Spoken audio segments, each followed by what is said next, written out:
All right. All right, ladies and gentlemen, and boxing fans all around the world. This is what you need back in the building. And I know it was going to take a quick minute to get this stream rolling, but we want to talk about some of the fights that have transpired.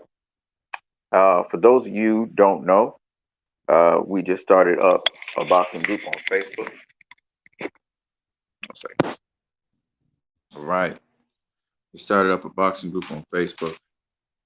It's boxing yesterday, today, tomorrow. You should check it out. And today we're going to cover a lot of different topics. We're going to cover a lot of different things. So hold on to your horses. We're going through this whole entire thing. It should be good, man. It should be good. I invited some of you guys onto this stream. Of course, this stream is for you guys, actually. And we're going to be looking at Carissa Shields versus Marie-Eva Dicaire. That unification fight is tonight. It's a pay-per-view. Also going to look at Brian Adams and his upset win over Serhii Berhachuk. And we're going to talk about Canelo's next opponent, which is Billy Joe Saunders.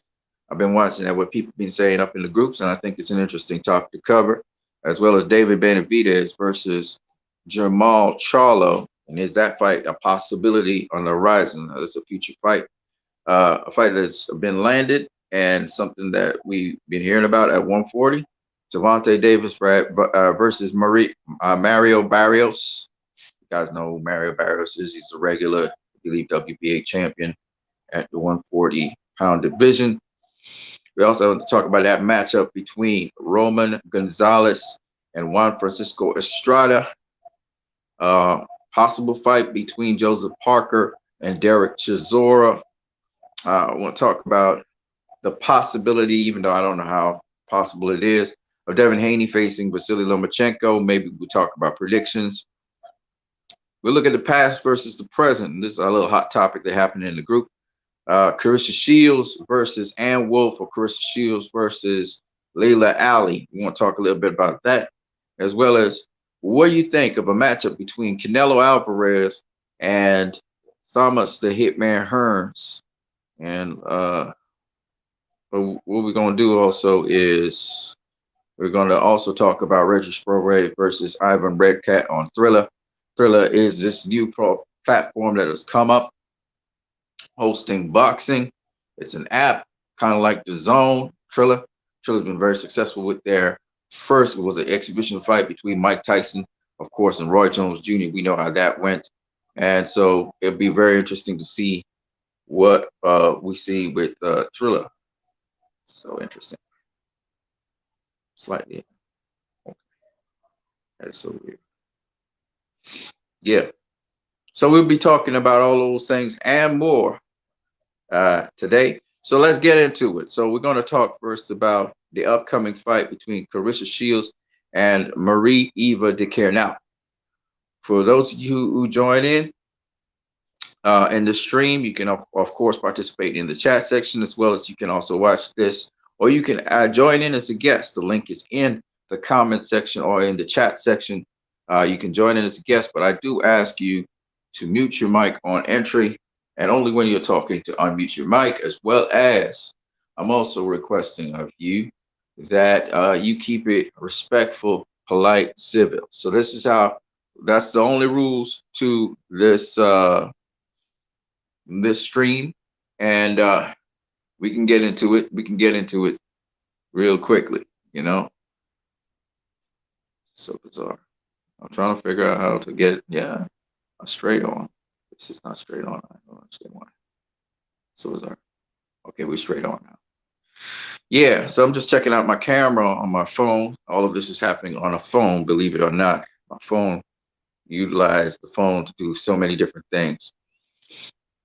All right, so the first topic, Carissa Shields versus Marie-Eva Dicaire. I want to just stress on something that it involves everything. boxing, whatever. I'm stressing on that first before we get into the business at hand with these two fighters. Now, everybody knows. I mean, anybody who's anybody in this world, you want to be somebody who, uh, you want to be someone who people uh, think of you as somebody who gives it your all. You know, you're all in. You know, there's a movie coming out called Zack Snyder's Justice League, and it's a 4-hour epic. And I advise anybody who has HBO Max, check it out. It's really dope. But it's a superhero movie. But even so, when you think about people or you think about yourself, okay, you think about yourself in life. If you're talking to somebody and they're not paying attention to what you're doing, they're divided in their attention. They're hearing some of what you're saying, 30% of what you're saying. They're just kind of, yeah, okay, yeah. You say that person's not interested in what you're saying. But if somebody is rapt attention with every word that you're saying, that they're focused in on everything you're saying, they're giving you 100% of their attention, you're like, man, this person's totally in. You like when people are all in and when they're fully attentive and they're very interested in what you're doing, right? Similarly, by that example, it's really sad when you give a half attempt or a half, done something. You do something halfway. It doesn't really help the situation, right? You try to go into something. You'll try to go into everything just like the same way how you would want somebody to pay attention to you, 100%, right? You're all in on whatever it is you're doing. That's the way to go. It's all or nothing, right? Similarly, here we have Clarissa Shields and Marie Eva DeCare. Marie Eva DeCare, for those of you that Google up or check up her name, she is the IBF super welterweight champion of the world right now. She's undefeated as a fighter. In fact, she's not just undefeated, she's won every single fight she's had. She's from Canada. She's 17-0, and she's stepping into this fight with Clarissa Shields. Clarissa Shields has less fights, but much better competition, even though DeCare has faced world champions before. And the matchup is interesting in the sense that DeCare, we're going to see if she's strong, because I think strength is going to have is going to be a determining factor in this fight.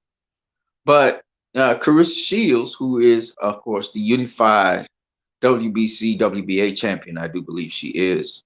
I think she also has the WBO. So she has the WBO, WBC, and WBA. She has 3 of the titles. This will be the last one to become undisputed, I do believe. So this is a fight for undisputed. Chris Shields has 3 of the 4 titles, and DeCare has the last one. And it will be very interesting to see how DeCare matches up with Clarissa Shields with her ability. DeCare is a southpaw, so Clarissa Shields may have to deal with that. I've been looking at DeCare's. I've been looking at her stance and what she does as a southpaw, and I don't know, man. I don't know if she can handle Clarissa Shields. But once again, this program was for you guys. I'm gonna give you my opinions, but then you guys can jump in and give your opinions on the situation. Okay, whatever you're doing. So at this point in time, I have the time to kind of sort of what I say.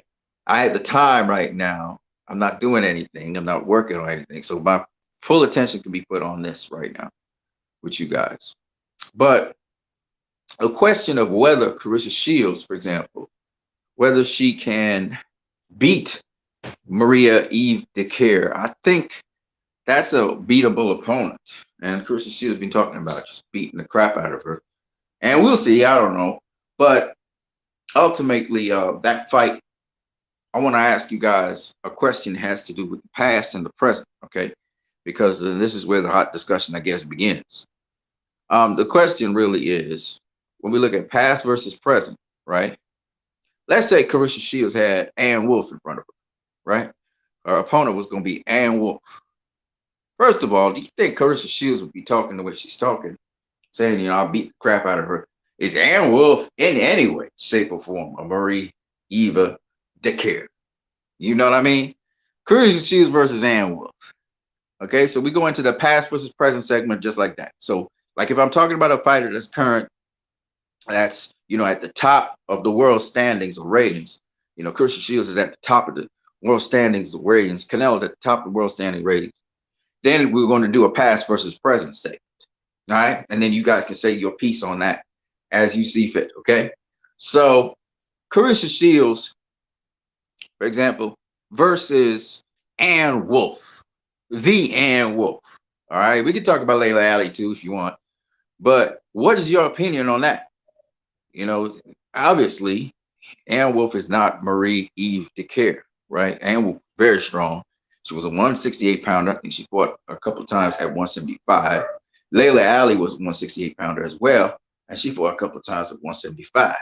And if we could just sort of base fighting off of Carissa Shields versus Franchman Cruz, who Franchman Cruz is a big 168 pounder. And we saw how Carissa Shields had to handle that situation. She had to box. You ask yourself the question, Ann Wolf, big, strong Ann Wolf versus Carissa Shields. What do you think? You think Carissa Shields would be talking like she's talking right now? Or she would be very weary of Ann Wolf's power, size, strength. It's same thing with Layla Ali, because Layla Ali, obviously, if she was to fight Carissa Shields now, I don't think that Layla Ali would beat Carissa Shields because she's just out of boxing for too long, and I think she's just way too old for a young fighter sport. But what do I know about anything, But with respect to Carissa Shields versus Ann Wolf, or Carissa Shields versus Layla Ali, what do you guys think? Chris Oreo, what's up, my brother? I haven't seen you in a quick minute. How are you doing, man? So that's the question. Carissa Shields versus Ann Wolf. I want to hear what you guys have to say. If you want to, you can jump on the program as well. Chris Oreo, just join in a guest. Join as a guest, and we can chop it up right over here instead of you having to type away. Once you got a microphone, you should be able to do it. A phone, a microphone, anything like that. Wolf was the GOAT, says Chris Oreo. I hear you, brother.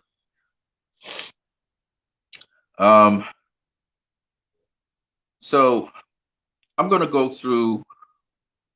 I'm gonna go through right now. The fighter Brandon Adams and his fight with Serhii Berhachuk. Now, Serhii Berhachuk was 18 fights in. He had 18 knockouts. He won 18 fights straight by knockout.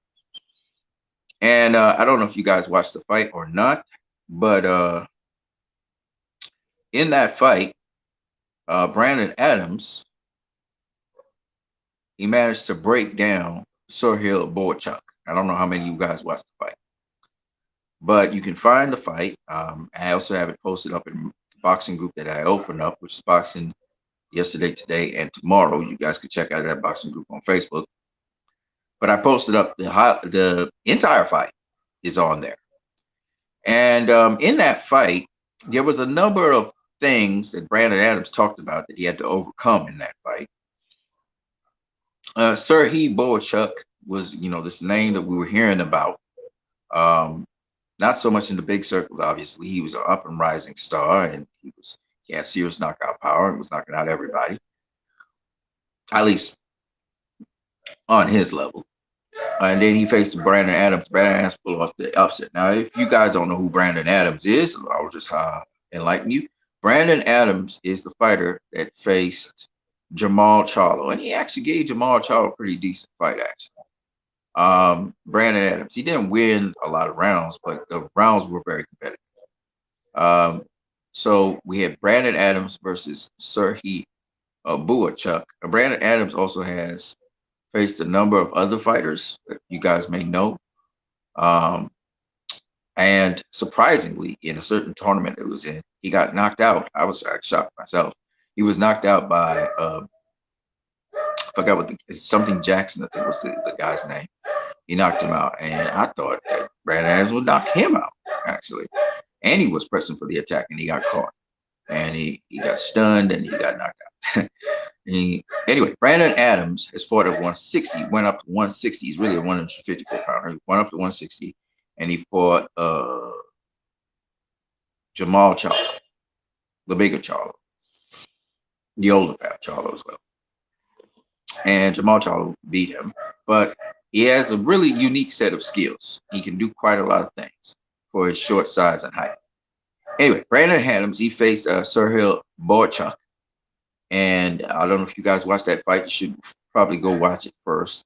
Well, I put it down in the group and I was asking people what they think. And a lot of people were saying in the group, at least the people who responded to me, not a lot of people, but the people who responded to me in the group, they say that, Serhii Berhachuk kept on, Brandon Adams kept on landing the left hook on Serhii Berhachuk, which is true. That happened in the fight quite a lot. But there was a lot more to that fight than meets the eye. So I'm just going to go through the fight a little bit, recap some of the details. Of course, I really am not interested in you guys hearing my opinion on things because I can always put out videos for my opinion. This stream is for your opinions. Is what you need, not what I need.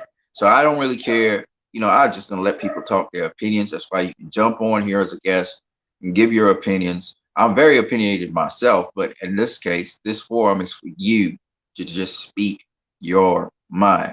I may, at the end of everybody's opinions being said, say my opinion on the issue and give reasons for my opinion, because I don't just give an opinion. I like to give reasons for it. And where I'm stating, when I'm actually stating factual information, I will I'll let you guys know. Okay. But in the case of Brandon Adams versus Serhii Berhachuk, there was a couple of things that I noticed from the get-go. One of the first things early in the fight, Brandon Adams was never giving Serhii Berhachuk the range that he wanted. And apparently Serhii Berhachuk fights guys at mid-range. He's most effective at mid-range. And you notice Brandon Adams was either on the inside of Serhii Berhachuk or he was on the outside. Okay. Another thing that I noticed early in the fight was Brandon Adams was attacking Serhii Berhachuk's body. He did a lot of really great body work, and he came off with different kinds of jabs. He would stab to the pit jab and then back out, or he would stab to the pit really hard and then slide in. And he used a strategy, which again, a lot of people don't understand boxing, but he used a really clever strategy, which is to tie up. What I'm saying is, and tying up is different to clinching. So he would tie up by just briefly, he would wrap his hand around Serhii Berhachuk's hand on the inside to the side of Serhii Berhachuk's, and then he would release. That way, he keeps Serhii Berhachuk's hands at home, and he doesn't allow Serhii Berhachuk to really do the work he wants to do on the inside. Serhii Berhachuk looked like he's a fighter who fought mostly at mid-range, like I said before, and that's the difference. When you're a boxer, even if you're excellent at one particular thing, you need to add to your repertoire. You need to be versatile. And Brandon Adams was way more versatile than Serhii Berhachuk.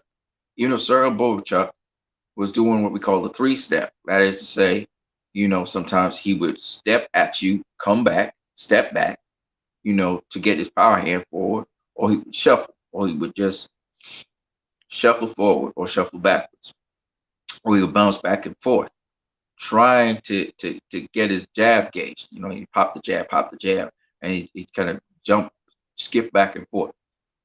But Brandon Adams, on the other hand, and I guess it's probably a form of reset. Brandon Adams, on the other hand, he would come in with different kinds of jabs. So sometimes he bend his body over and jab sideways to get to Berhachuk's body.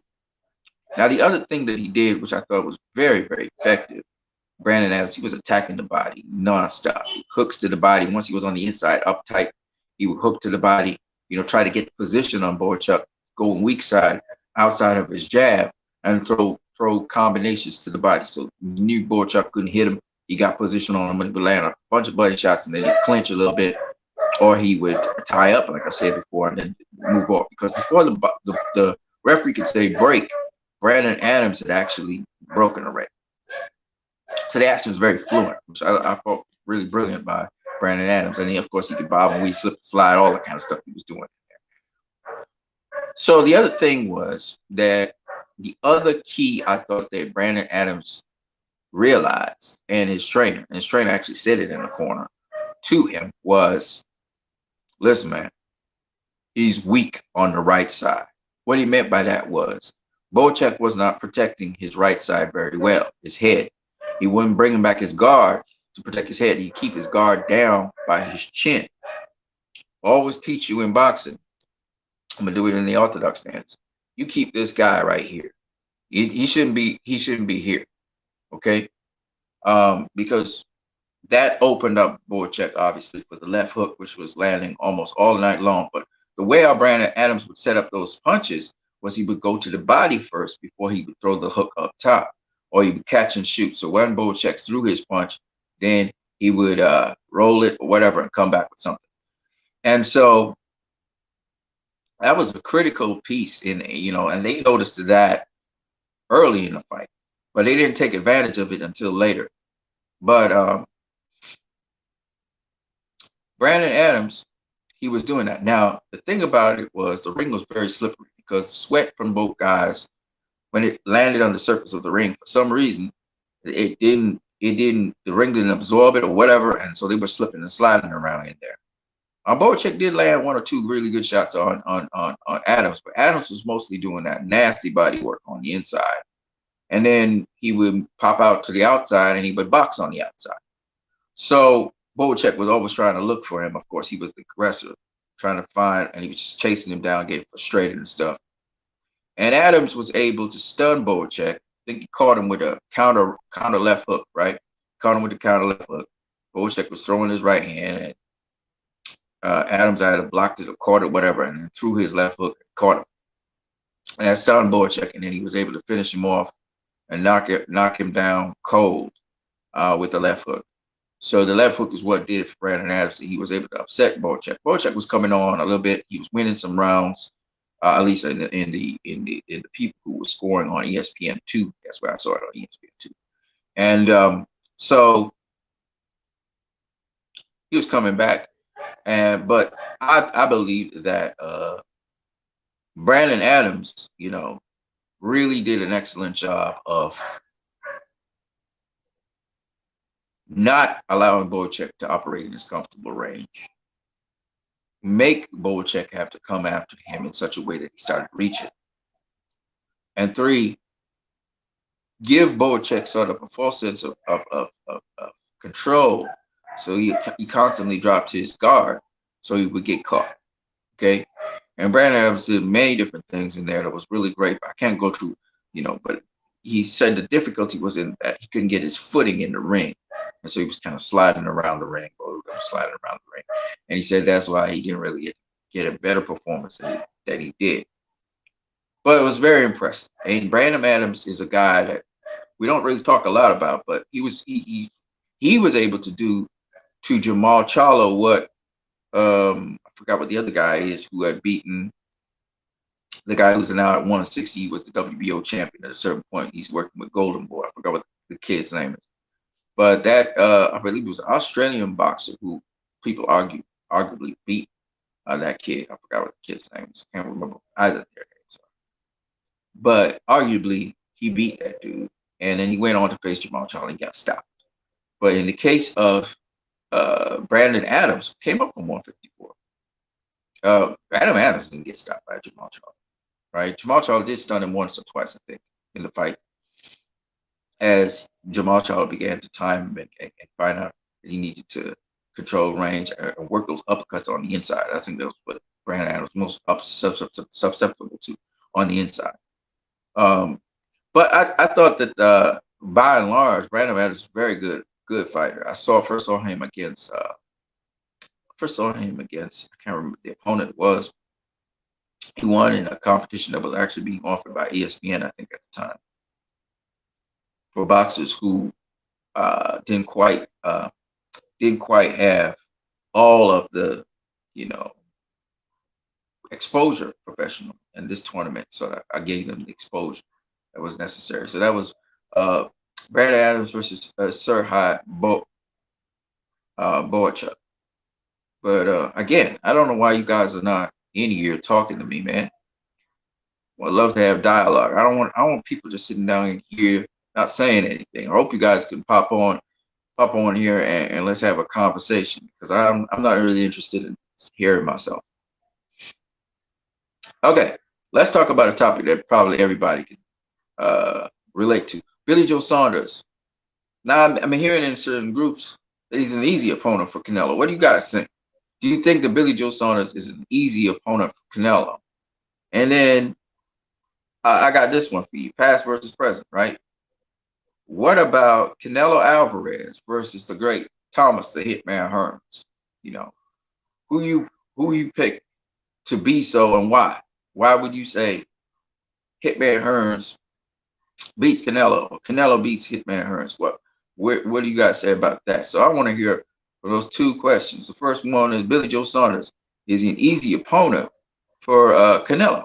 You think Billy Joe Saunders is an easy opponent for Canelo? And then Chris Oriole says, hell no. Hell no to what, Chris Oriole?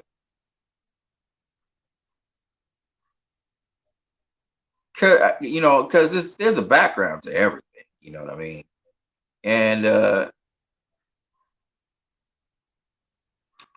there's a background to everything in boxing. You know what I mean? So let me see what Chris Oriole saying.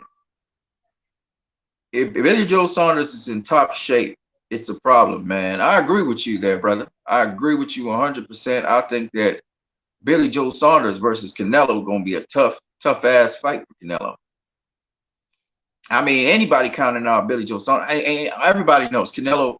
He mainly has tougher, much tougher fights with guys who could box, right? You look, he had tough. Danny Jacobs came back in his fight with Canelo. We had Erislandy Lara could box. Mika Cotto can box. You know what I mean? Even Sergey Kovalev, even though he got stopped, right? He gassed out, but it was a pretty close fight. It wasn't like a runaway with Canelo versus Kovalev. Kovalev was boxing his ass off. You know what I mean? So you think about it. A lot of people say, power is the thing that deals with Canelo, but I agree with you, Chris Orios, in the sense that it's the boxers that give Canelo problems. Floyd gave Canelo problems. Floyd didn't have all this big set of power, but he could box, right? So when you think about it, the guys that gave Canelo the most problems are the boxers, right? Whether it's Cotto, whether even Triple G to some degree with his boxing, not the first fight, but the second fight, he was at least using his jab, really trying to be effective with his jab. So you think about it, the boxers are the guys that give Canelo problems, not so much. Callum Smith was a boxer himself, but Callum Smith was a long range boxer, but versatile boxers, versatile boxers that can do various things. You think of Billy Joe Saunders, you think of Demetrius Andrade, they versatile. Demetrius Andrade can walk you down, fight on the inside, fight on the outside, fight mid range. Billy Joe Saunders can do the same thing. They're both southpaws.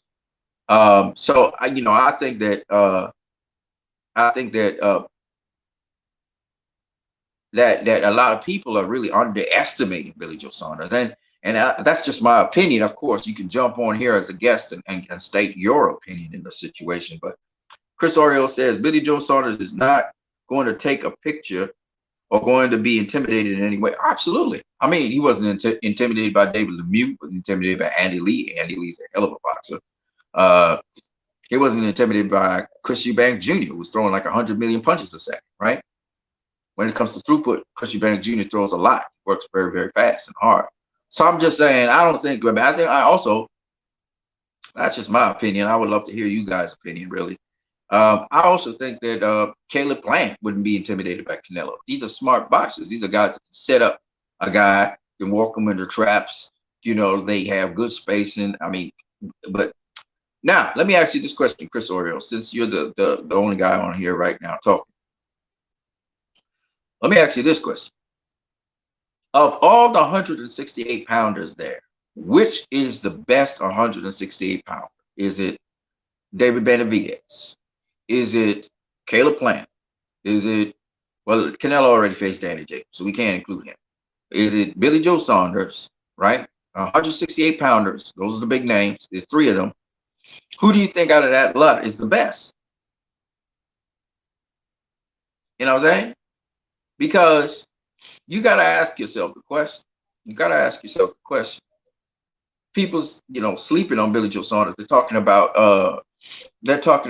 Jamal Charlo being a better opponent, or Demetrius Andrade or David Benavidez. But honestly, you guys know how I rank these guys.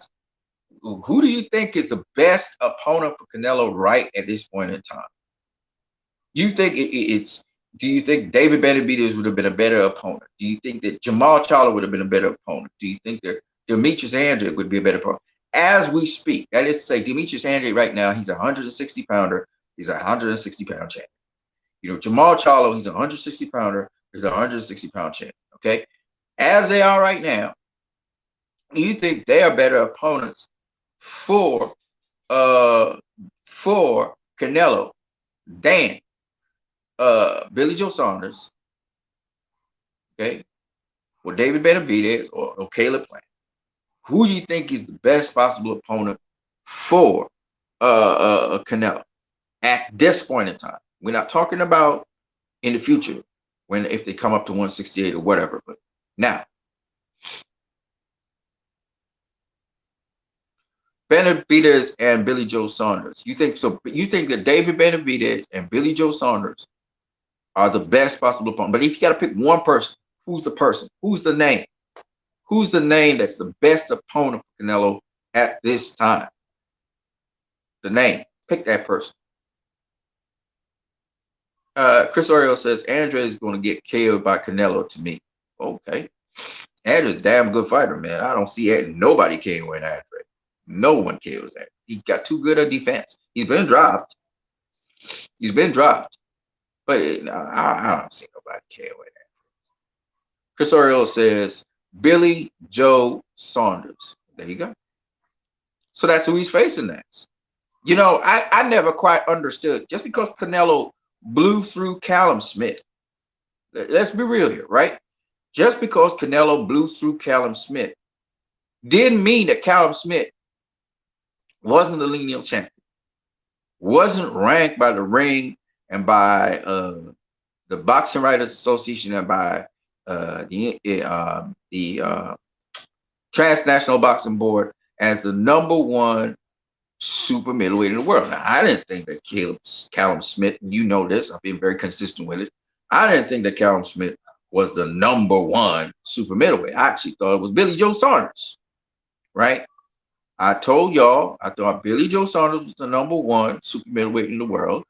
And then I said the next guy is Caleb Plant. That's what I said. And then the next guy is David Benavidez. Oh, was it David Benavidez? I think I said the next guy was Callum Smith, and I think the last guy was David Benavidez. I think I said something like that. Right? Now, David Benavidez and Callum Smith, they was the last. David Benavidez, when he saw Callum Smith fight Canelo,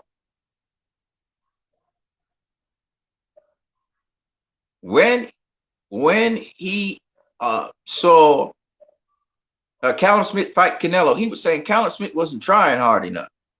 He would never have a fight like that with Canelo. Now, let me say this. If David Benavidez doesn't understand what Canelo was doing to Callum Smith, how could he say that? Because we've seen Callum Smith in every single kind of fight, and Callum Smith's always fighting back, except in the latter, especially the latter stages of his fight with John Ryder. John Ryder exposed that Callum Smith is an outboxer. He don't got no inside game, right? He have inside game. He can fight on the inside, but he's not strong on the inside. Okay, John Ryder exposed that. John Ryder, who Billy Joe Saunders beat, and he beat quite convincingly, right? So I always thought that Callum Smith should have rematched John Ryder. Callum Smith was the next guy charted to face Canelo. Okay, he was the next guy in line to face Canelo. And remember, there was this long delay and all of that stuff. And Callum Smith eventually faced Canelo. And I was in the COVID. Billy Joe Saunders was supposed to face Canelo, right? Last year, May. And now Billy Joe Saunders is facing Canelo. And at the time last year, May, people wasn't saying Billy Joe Saunders was a bad opponent. They were saying he's solid. He's a solid guy. Dante's Boxing Nation. Everybody was saying that. You know what I'm saying? Chris Oriolo says, Caleb Plant has holes for a right hand. Chris Oriolo says, oh, yes, Ryder won. And he agrees totally. Yeah. So Caleb Plant, for example, Caleb Plant, great fighter, right? Great boxer, uh, lacks experience. But I thought he put on a clinic against Usatekwi. You know, a lot of people don't see it the way how I saw it. But I think he got headbutted or something from Usategui, and he had a bleeding or something. Or I think Usategui is a heavy puncher, so I think he bloodied his nose or whatever. I can't remember. But he outboxed Usategui. But he did it in a much more convincing way against Caleb Truax. You know, who's a dangerous guy. You know, Caleb Truax, I mean, he was kind of far removed from the DeGale fight, but he could upset you because he's a tough customer, as you can see when Caleb Plant was fighting him. But the point is, I think that Caleb Plant has skill. I think he's sharp. I think he's, you know, I mean, he damaged. Did he damage his right hand? I think he damaged that right hand in that fight with Caleb Truax. But other than that, I think he broke his right hand. But I think other than that, I think he's absolutely a fantastic fighter, a fantastic boxer. He's gonna wait it out before he faces Canelo in September. And yeah, I just think that sort of fighter, those kinds of smart fighters, are a problem. Yes, Usategui fight was a poem. Okay. So just going into that and just talking a little bit about Billy Joe Saunders as an opponent for Canelo Alvarez, I just think that Billy Joe Saunders is more than enough of an opponent for Canelo. I think he's the best possible opponent right now that Canelo could ever pick and face. And I think a lot of people don't realize how much of a threat Billy Joe Saunders is to Canelo, and he probably could beat him. I wouldn't be surprised if he did beat him, to be honest with you. Oh, that would not surprise me, right? And I hope they give him his decision as he's supposed to, because he's looking for fairness in this particular fight. Right. So let's talk about past versus present before we get into the other bit. So we're talking about Canelo versus Thomas Hearns. Now, let me give some context to this. Thomas Hearns also came up from 154. In fact, he began at 147. Canelo began fighting at 140. But anyway, he came up from 140. He became 147 champion. Moved up and became 154-pound champion. And then he moved up and he became 160-pound champion. Then he moved up from there and he became 168-pound WBO champion. Okay. And from there, he moved up and he became 175-pound champion. He stayed at 175 pounds for a good period of time. And that's pretty much the last weight class he became a world champion in. And when I say world champion, I'm talking about major sanctioning bodies. The major title is the WBA, WBC, WBO, and IBF. Okay. That was the last time he was a major world champion, right? And then he went on to cruiserweight. He did his thing. Now, this is the fighter that Canelo would be facing. Robert Harrison. Shout out to Robert Harrison. Nice to meet you. First time I'm seeing you up in here, brother. Robert Harrison says Billy Joe Saunders is the next WBC, WBA, WBO Ring Magazine champ. That's very possible. It's very possible. Billy Joe Saunders had that ability and skills, and we have seen it on display. We've seen his brilliance against David Lemieux, Andy Lee. You've seen it against Willie Monroe, even though he faded late. Willie Monroe was able to kind of sort of come back into the fight. We saw him just very recently, the end of last year, against Martin Murray. Billy Joe Saunders has the ability, the skills, and also the style to beat a Canelo Alvarez. We have no disputing about that. The question is, even if he does have the ability and style and all of that, Canelo has a wealth of experience at the highest level. And as we can see, Canelo has been, adding to his repertoire continuously. And so Canelo is also a very excellent boxer. In fact, he's a very excellent boxer. And he's sort of tailored his style more to being a more aggressive boxer, walking down opponents now. But we have to see where that fight will go. I'm not going to say who the winner is going to be. I want to see myself. But there are attributes to both fighters, and I'll break them down later on in my channel. If you guys stay with my channel, subscribe to my channel, etc., you will see those things later on. But again, I'm inviting you guys to join us as a guest. Join me in this program as a guest. All you got to do is hit that link that's up in the top of the chat section with my name on it. And you can join here as a guest and come through, say your opinions. All opinions are welcome. Just be respectful and also mute your mic when you're not talking. But Canelo versus Thomas Hearns. What do you guys think about a dream matchup like that? What do you think? Who do you think? Canelo, of course, being the 154 154 champion. He was not unified. Sorry, he had a regular title with Austin Trout, so he was really just the 154 WBC champion, I believe it was. Floyd Mayweather was the super champion in the WBA, so that was a unification fight. So Canelo was the 154 pound champion. He was the 160 unified.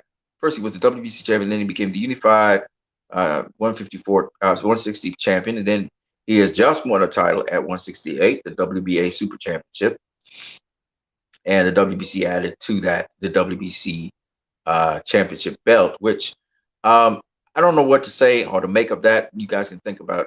It's nothing wrong with fighting for a vacant title. It's just that you have with the exception you have to face the mandatory. But it's just that WBC has been doing some sketchy stuff of late, so I don't know what to make of that. But the other one, because you could have left the WBC title for Benavidez to fight Yildirim for. So I think it would have been fairer to Benavidez to get but apparently,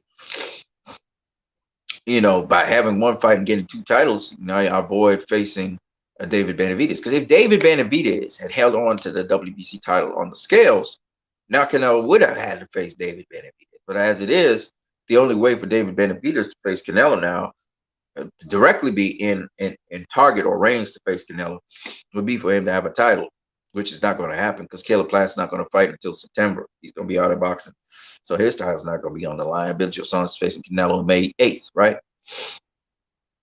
So Canelo, anyway, versus Thomas Hearns, he has the 164-pound title, and he also has a version of the 175-pound title where he had in the WBO title that he beat for Serhii.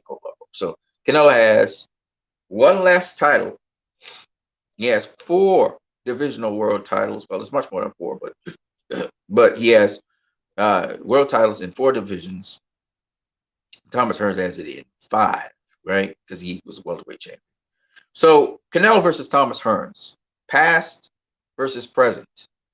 Who would you guys favor to win a fight like that? And shout out to Robert Harrison again. Billy Joe Saunders, of course, being the WBO 160-pound champion, and he's now the WBO 168-pound champion. So I'll leave you guys to think about that thought. We're going to move on to something else. Now, the other thing that happened in boxing is we now know it's confirmed that Gervonta Tank Davis, he'll be facing Mario Barrios. And again, you guys, if you want to hop in here as a guest, all you do is click on the link at the top that I put there, and we can chop it up. But we're going to talk specifically on specific topics now. We're going to start having a program and our process. But you can talk on any of the topics we just covered. Gervonta Davis versus Mario Barrios. That's a fight upcoming. I don't feel no how about it. I have no feelings on it. But what do you guys think about that matchup? It's going to be at 140. Mario Barrios is the regular 140, I think it's WBA champion. Of course, the real champion, the real WBA champion, I believe is he won it against Regis Program, Josh Taylor, right? Josh Taylor will be unifying, by the way, with Jose Ramirez very soon. So that unification fight should be exciting, and you guys can also give your take on who you think would win. But with respect to Gervonta Davis versus Mario Barrios, what are you guys' thoughts on this fight? Apparently, Davis is very excited to have this sort of fight at 140. It's not really a real world title, just like his WBA title at lightweight is not a real world title. It is a secondary. But what do you guys think about it? And why do you think that Gervonta Davis? What do you think about Gervonta Davis making this move? And what do you think? Do you think that is a worthy opposition for Gervonta Davis? Remember, he's jumping up 2 weight classes. Well, it's really one because he was at lightweight. Um, 2 weight classes to test his skills against an undefeated fighter, Mario Barrios, who is the WBA regular champion at 140. So, what do you guys think about that? Give your thoughts and opinions.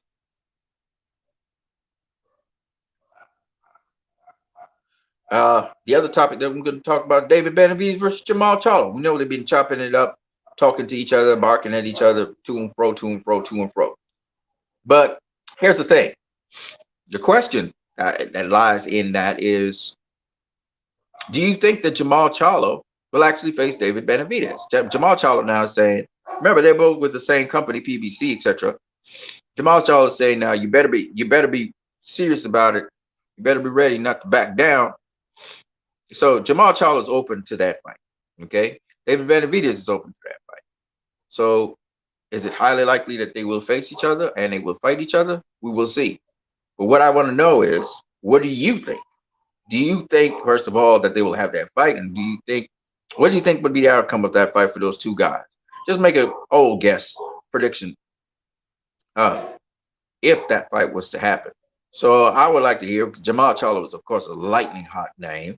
His last fight, he had a really excellent performance against Serhii Berhachuk, who Gennady Golovkin struggled with, right? Quite frankly. So Jamal Charlo versus David Benavidez. That's a fantastic fight. Jamal Charlo was a natural counter puncher, boxer puncher. Generally, he has a lot of power. At least at 160, he had a lot of power. I don't know what kind of power he'd have at 168. He'd obviously have to prepare for that fight, and that fight probably would happen later on this year, somewhere late down at the end of this year. So you guys give your thoughts on it. What do you think about David Benavidez versus Jamal Charlo? And then give me your thoughts on Gervonta Davis versus Mario Barrios. What do you guys think about that? I'd love to hear your opinions on those two fights. Now, coming up very soon, Roman Gonzalez will be facing Juan Francisco Estrada. What are your opinions about that? What do you think about that matchup? This is a long overdue, I think, a rematch. This is my personal opinion. I'm gonna get the ball rolling. I think that Roman Gonzalez has shown a very sharp fighter, but I still think he still has difficulty with boxers. Okay, now Juan Francisco Estrada is a very good boxer, but at times he can be very sloppy. Sometimes he gets hit with shots he should probably not get hit with. I did not appreciate his last fight with I forgot what the kid's name is. Even though he stopped him, very, very sloppy fight in my opinion. But then what I know about anything, I don't know. Estrada's not gotten sharper. The one thing that Roman Gonzalez has is sharpness. So who you're backing in that fight? I back Roman Gonzalez to win, but you never know. We'll see. They both have some shortcomings and some difficult some flaws in their game. Juan Francisco Estrada is a very excellent boxer, so I don't think that Gonzalez is going to knock him out or anything like that. But I could see Gonzalez being the sharper, cleaner fighter when he could catch him with certain shots. So we'll see. I don't know. Gonzalez Estrada is there to be hit. Another fight that's possibly on the horizon is Joseph Parker versus Derek Chisora. Oh, I almost left out this one. Alexander Usyk. Alexander Usyk may be facing Joe Joyce. So, of course, Usyk beat Joyce in the amateurs, but would he be able to put on that performance in the pros? Joe Joyce is a very deceptive fighter. It's not just punching bag like a lot of people think. Will Usyk turn him into punching bag? That's a good fight, though. Joseph Parker versus Derek Chisora. Derek Chisora has improved as a fighter so much more.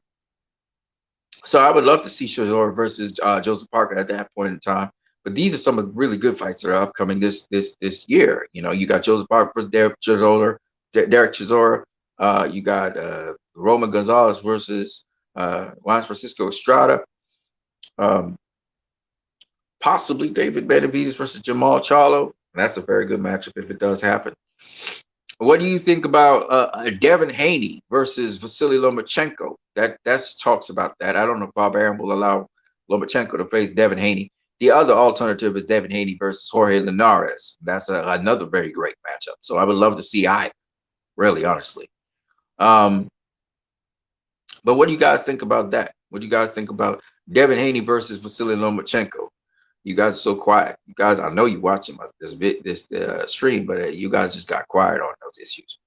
But these are some of the upcoming fights that we have. This is the future part of our stream. My stream's always going to be now on past, present, and future stuff. So I'm going to go back into the past.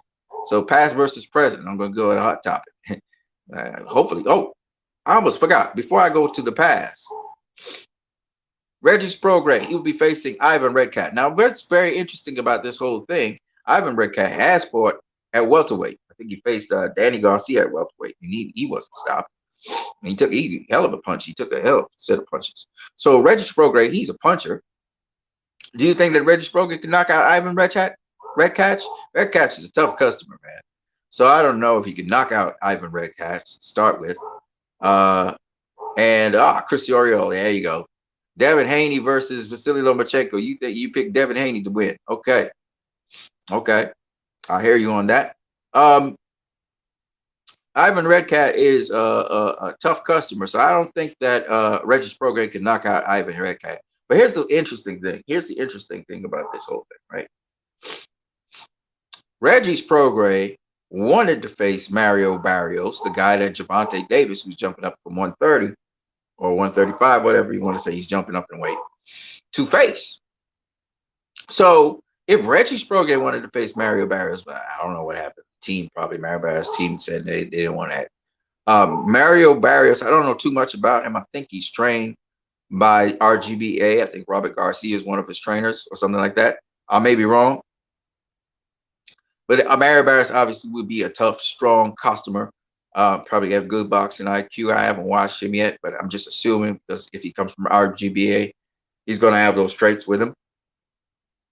And that would be a solid opponent for Regis Prograis, which means it would be a very solid opponent for Gervonta Davis. Seeing that Gervonta Davis is coming up from 135 or 130, whichever one you're going to pick. So is that a solid opponent for Gervonta Davis to acclimatize to 140 pounds, see what he could do at 140? Do you guys think that's a solid opponent? Probably a better opponent, definitely, than probably, a couple of his opponents that he's had. And Mario Barrios has never suffered defeat. He's an undefeated, won every single fight, got to the regular title. What do we call the interim? We could call it the interim. They call it the regular title, but it's really interim title, right? He's got an interim title there. So what do you guys think? Regis Prograis versus Ivan Redcat. Ivan Redcat is a tough guy, and he's kind of tricky. Prograis versus Redcat means Prograis like fighting a guy that's been at a higher weight class, right? He's been at welterweight, and I'm not too sure if Prograis is fighting at welterweight, and this is going to be on Triller. Triller, this is a very interesting thing. Triller is, of course, the new platform we're hearing about a lot, and Triller deals with various sports, but the new platform, and they putting out money, man. They're putting out money for the Teofimo Lopez versus Cambosos fight, right? Teofimo Lopez looking like you're going to get $6 million for that fight. That's some good money right there. And remember Regis Prograis, he said, what? Triller's throwing out cash, man. I'm going to get some of that cash. Of course, Mike Tyson being associated with Triller as well. So what do you guys think about that? What do you think about Regis Prograis versus Ivan Redcat on Triller? Will you guys be tuning in to see that fight? You think it's a fight? It's going to be on a pay-per-view. It's going to be on the undercard of Jake Paul versus Bezos or whatever the guy's name is. Not Bezos, whatever the guy's name is. I can't remember. It's an MMA fighter. So what do you guys think about that? Would you be tuning into that? I know a lot of people would be tuning into Triller for that because obviously Jake Paul has a big audience there. So you get Prograis winning, but do you think he was going to stop Ivan Redcat? That's the question. Do you think he's going to stop Ivan Redcat? And now that we've talked a little bit about Mario Barrios, do you think that Mario Barrios can pull off the upset and beat Gervonta Davis? Because think about this now. The RGBA, they do their homework. Okay, that's the first thing. The second thing is They have fought a fighter something like Gervonta Davis, right? You had Mikey Garcia who faced Adrian Broner. You had Marcus McDonald who's faced Adrian Broner. I'm not saying that Gervonta Davis has a style like Adrian Broner, but I'm just saying is Gervonta Davis has some attributes that remind me a lot of Adrian Broner. Of course, Gervonta Davis is much more dynamic. He counters a lot better. You know, he's got power. He uses his power, but he can also box. So he's a little bit different to Adrian Broner. And I'm not saying that Adrian Broner can't box and all of that, but it's just Broner. He don't go in and out. He don't dart in and out. He don't. There's certain things he doesn't do, right? Which Davis got all that stuff down pat. Okay, so the discipline factor, that was a thing that Broner didn't have, and let's see if Davis has that discipline factor. But what do you guys think about Davis versus Barrios? And do you think that's a fight that could be a 50-50 fight, maybe, or based on Barrios' size, being that he's a 147 pounder? And what do you think that sets up? Because Davis had been calling out 147 pounders. Remember, Davis called out, who did he call out?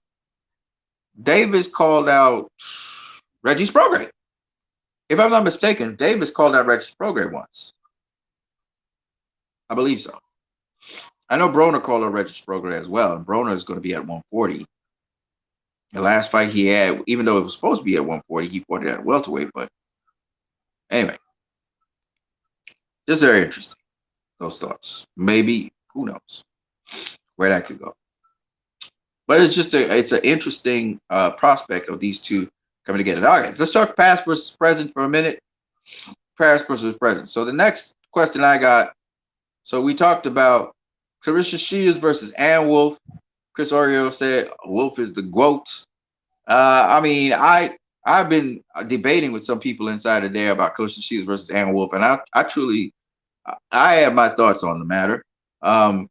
I think Claressa Shields would beat Ann Wolfe because Ann Wolfe is not as good a boxer, I think, as Claressa Shields. I could be wrong.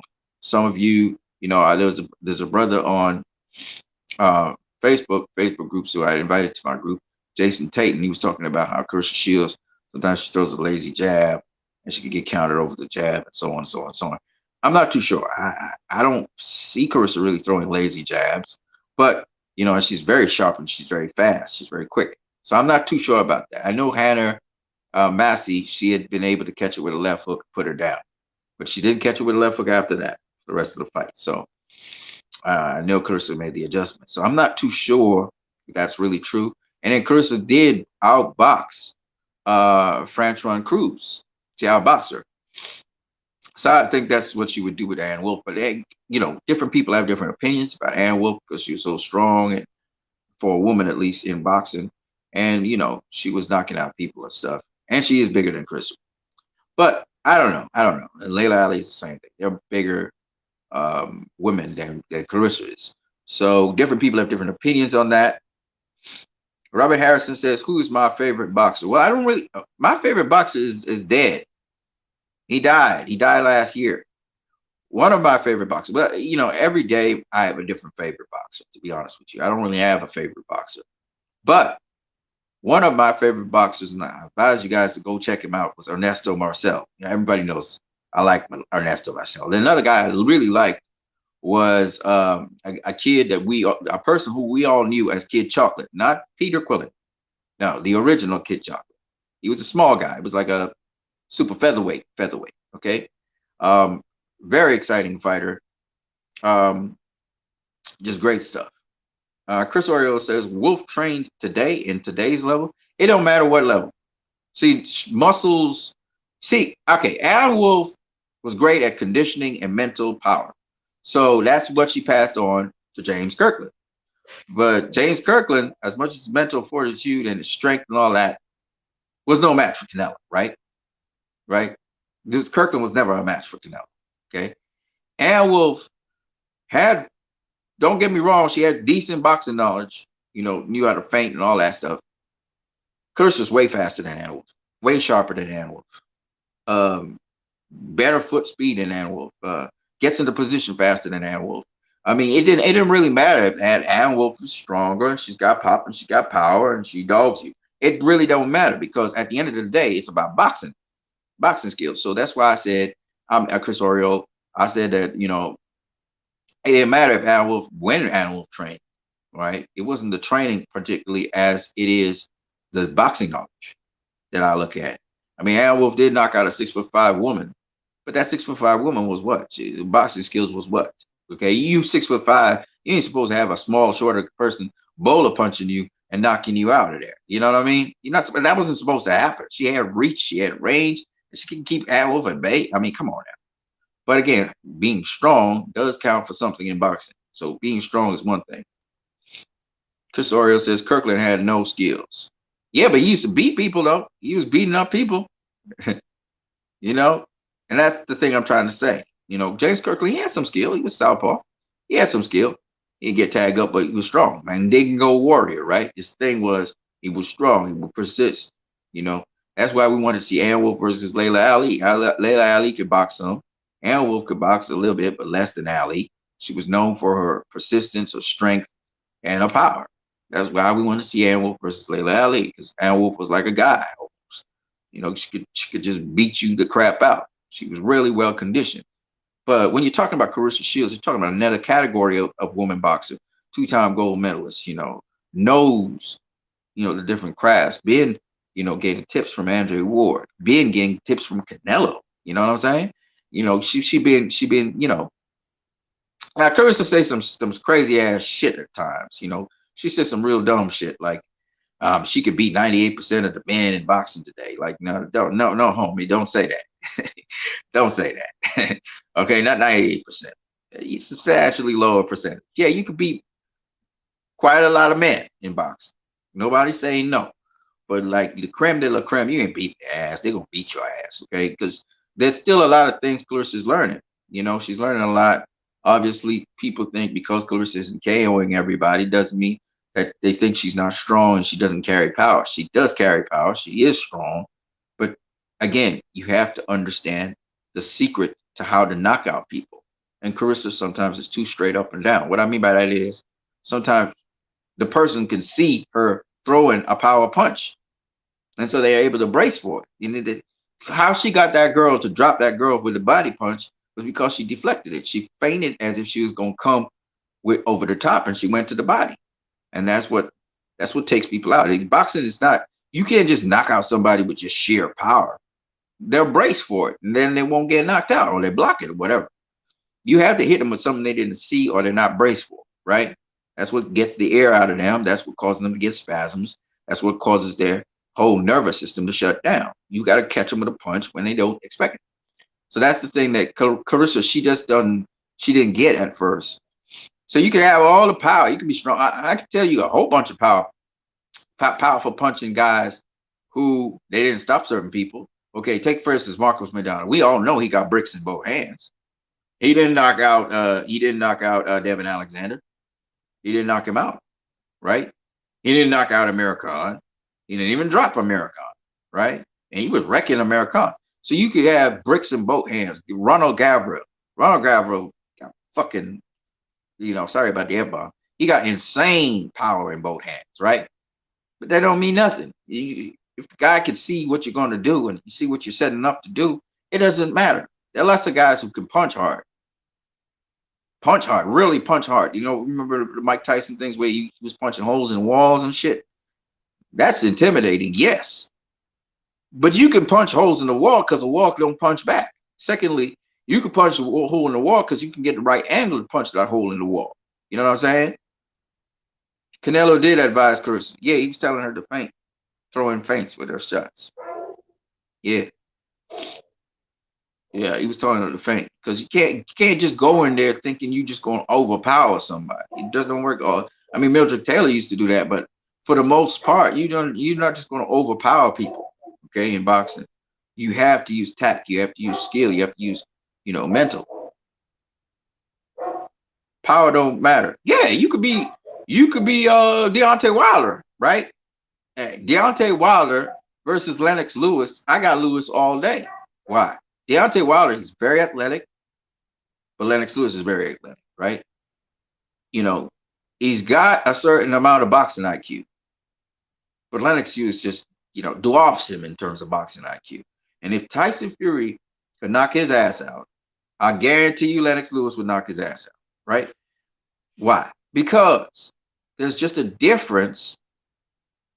There's a difference in saying I have the equalizer, which is power, and deal with a guy who's well schooled, well crafted in the sport of boxing. To be able to use that power, first of all, you're going to have to land it. And the second thing is you can have power, but I might be physically stronger than you. You see, I may not punch as hard as you punch, but once we get in a clinch or something, I can manhandle you. And that takes energy from you. So you can start off being the most powerful puncher in the world. But by the time that fight is over, you either collapse from exhaustion or I'll knock you out because you are exhausted, because I exhausted you. And there are many different ways to tire out a fighter without punching him. And that's what a lot of people just don't understand. And boxing is just something, that's why you have to know the art of tying up people, right? The art of infighting. You know, a lot of people say, oh, Andre Ward, he clinch, he clinch, he clinch, he clinch. He's just a hugger. No, that's a technique he's using in infighting, where I tie an opponent up. I tie up his arms and stuff so he can't get his arms free to punch. But tying up is not clinching. Tying up is where I'm tying up his hands, but he still can move his hands. That is, I'm tying him up for moments in time, and then, but his hands will get free. It's not like they're staying, but a clinch is where you lock a hand. Like if I clinch you, I'll lock your hand can't move. And I'm not unlocking my hand so your hand can move.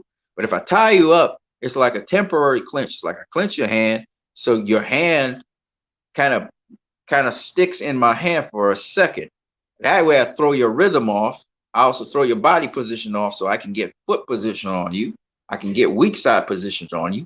And then I can throw my shot. This is the cleverness of infighting, which a lot of people just don't understand the science of the shit. So they say Andre Ward was holding and hitting. No. And a lot of times you don't even have to clinch a guy. The guy's going to clinch you. When you hurt a guy, he going to come in for the clinch. And this is where your infighting skills come. You have a free hand. You can work that free hand. And then you can step around him or step to the side of him. And then you can work him.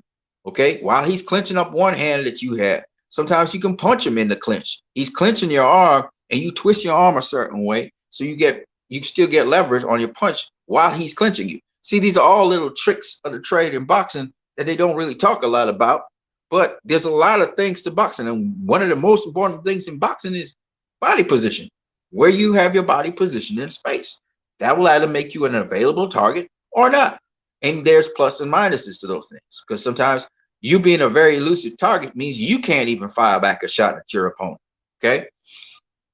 Other times you have to risk being hit back so that you can get in the right position to get past that person's defense to land a shot on them. Right. So when you like guys like what's his name? Angulo. Angulo. I forgot what his name is. What something Angulo, I forgot what his name is, but he Angulo is an excellent example of this, right? So past versus present. So we talked about Carissa versus Ann Wolfe. We talked about Canelo versus Thomas Hearns. I think Canelo would actually get Hearns. I think Canelo has a style to knock out Thomas Hearns, but that's just my personal opinion. And we got another one. This one's I had to put it in there, so I'm gonna put it in there for conversation's sake. And that is Floyd Mayweather versus Sugar Ray Robinson. All right, who you got? Yeah, and for those who are Sugar Ray Robinson fans, you're probably gonna say Sugar Ray Robinson. All right, let me just say this. Chris Oriole says, "Look at GGG. Who's he fought, and he's not willing to fight that liar." You're also like me. You're really picky and very critical of Triple G. Triple G made a carrier of KOing C-level fighters. This is true. This is true. This is true. I mean, being C-level fighters. He's made most of his career, like you said, of fighting B level and C level fighters. This is true, and that's my opinion, at least.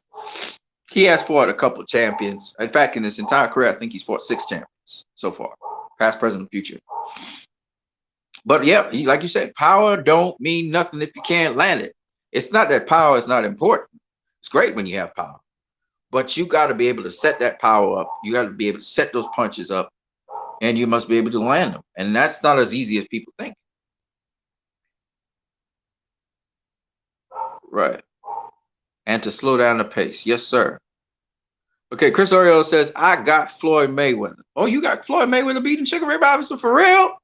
All right, all right. Now you're gonna have to explain. You're gonna have to explain to us why Floyd Mayweather beat Sugar Ray Robinson. Because a lot of people do not share that opinion. In fact, some people believe that Sugar Ray Leonard would beat Floyd Mayweather as well. So, what is your reasoning, Chris Oriole, for saying that you think that Canelo, I'm sorry, not Canelo, that Floyd would beat the great Sugar Ray Robinson, pound for pound boxer of all time? Hold on a second. I'm just in the, hold on a second.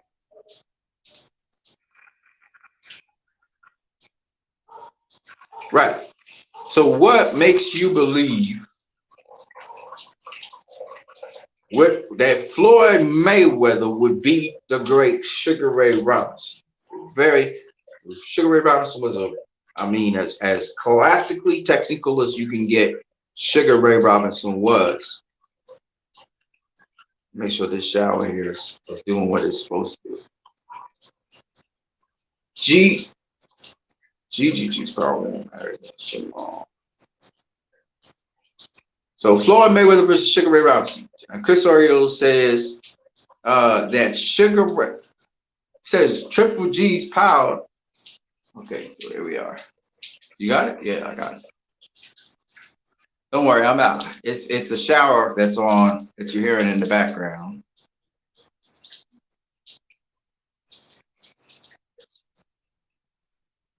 I had it on because I was trying to clear out something from my hand. Yes, so GGG's power wouldn't matter against Jamal. It wouldn't matter against Jamal, but it's just that Jamal might keep GGG at bay. He might keep him at bay with the jab. I'd love to see Jamal Charlo versus Gennady Golovkin, because Charlo fights on the outside, but he does engage at mid-range.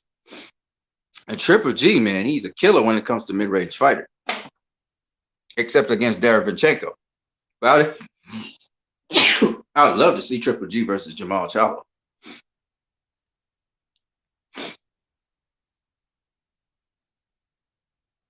Robert Harrison says, true, just like Canelo, if you can't land it on a slick southpaw like Billy Joe Saunders.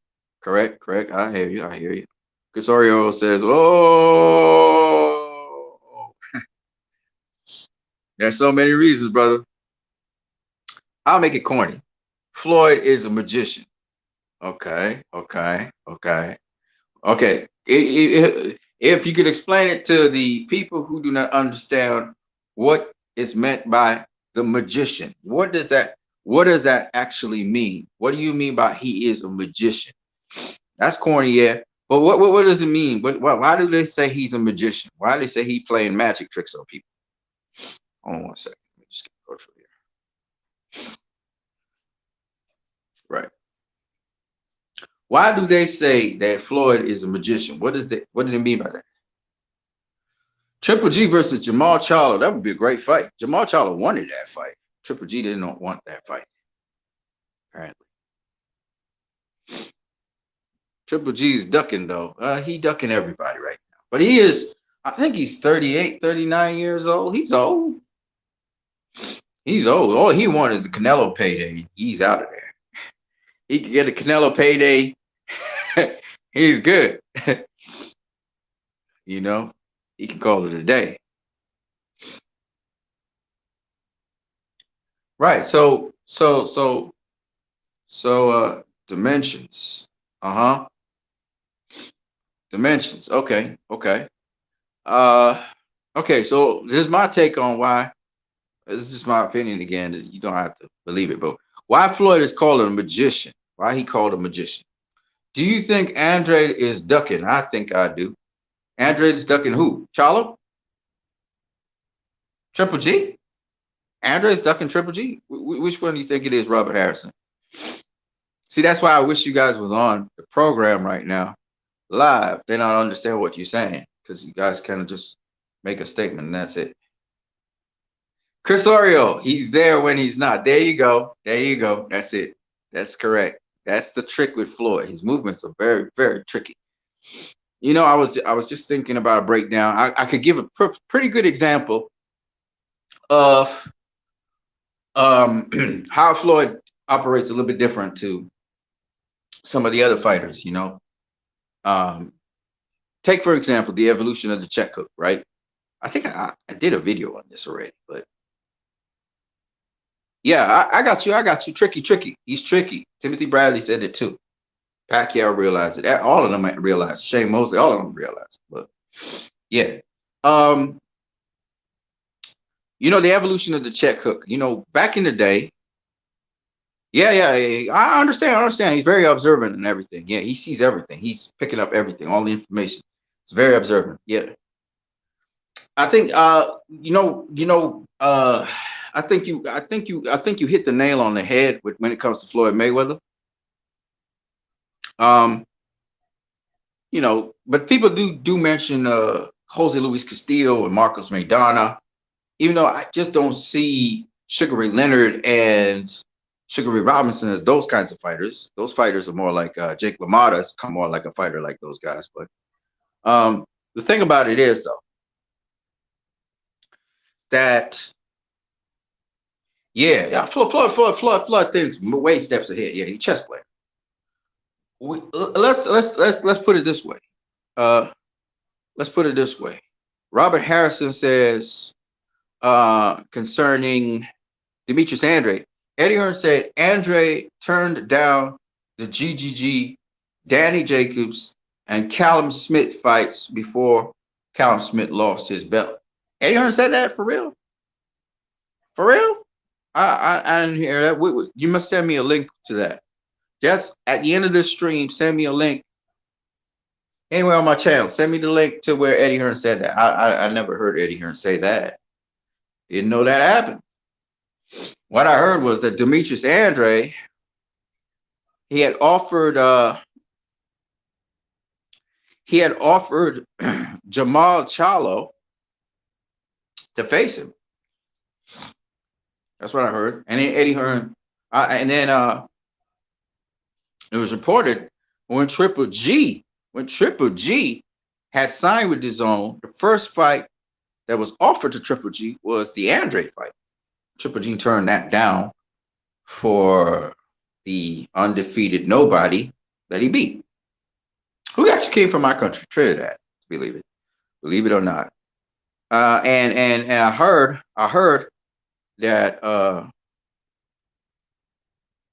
Danny Jacobs say that he was never going to face Demetrius Andre because that's his little brother. That's what I remember. So I would be very intrigued to find out more about that. And I don't know anything about the Callum Smith fight. I never heard anything about that.